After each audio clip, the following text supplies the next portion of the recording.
A descentralização política e financeira propagada em um paradigma pós-Constituição de 88 permitiu a democratização no interior das escolas, com a possibilidade de eleições diretas para diretores e a criação de conselhos escolares, como parte de um processo democrático que estabeleceu também a responsabilidade de diretores na aplicação do controle dos recursos financeiros descentralizados.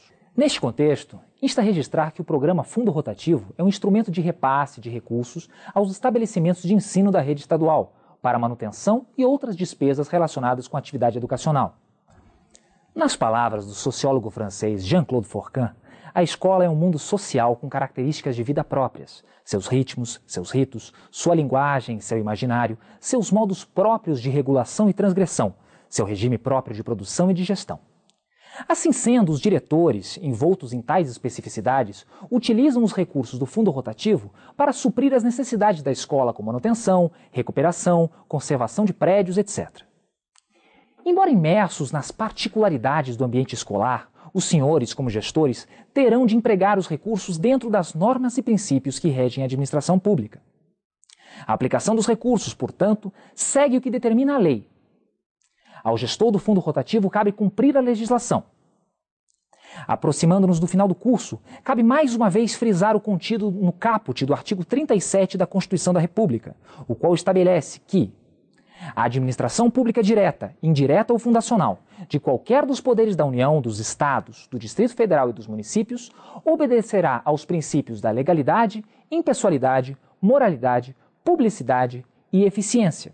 Importante tratar, ainda que de forma breve, cada um dos princípios expressos no referido artigo. Princípio da legalidade.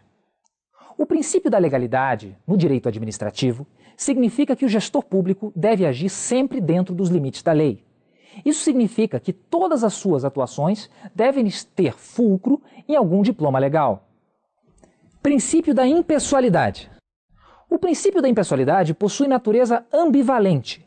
Isso significa que, por um lado, o gestor público não deve utilizar-se dos atos da administração a fim de promover sua figura. E, por outro lado, o princípio da impessoalidade garante a isonomia, a igualdade entre os administrados.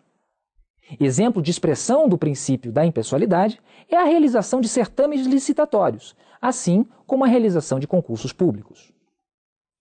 Princípio da moralidade. De acordo com o princípio da moralidade, o gestor público deve pautar-se sempre por uma conduta íntegra, honesta, dentro dos limites da ética e da probidade. Princípio da publicidade. Os atos administrativos devem ser públicos, de modo a garantir-se sua transparência. É importante, todavia, não confundir a ideia de publicidade com a ideia de propaganda. Princípio da eficiência. O princípio da eficiência gera uma ideia de presteza, de rendimento funcional, de responsabilidade no cumprimento dos deveres impostos a qualquer agente político. É a ideia de que não deve haver nenhum gasto desnecessário dentro da administração pública. Como último ponto, é importante discorrer sobre as eventuais sanções aplicáveis a todos aqueles que malversarem o dinheiro público.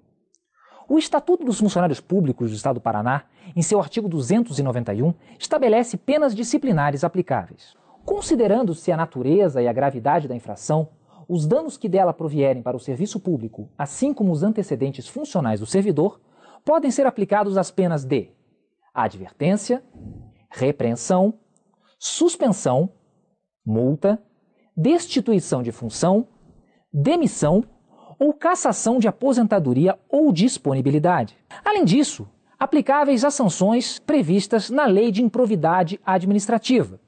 Além do que, a improbidade administrativa pode resultar em penas previstas em lei específica, além das sanções judiciais cabíveis. Ao longo do curso, foram examinados diversos deveres e responsabilidades dos gestores, em especial no que diz respeito à realização de processos licitatórios, à fiscalização e execução de obras públicas e à prestação de contas.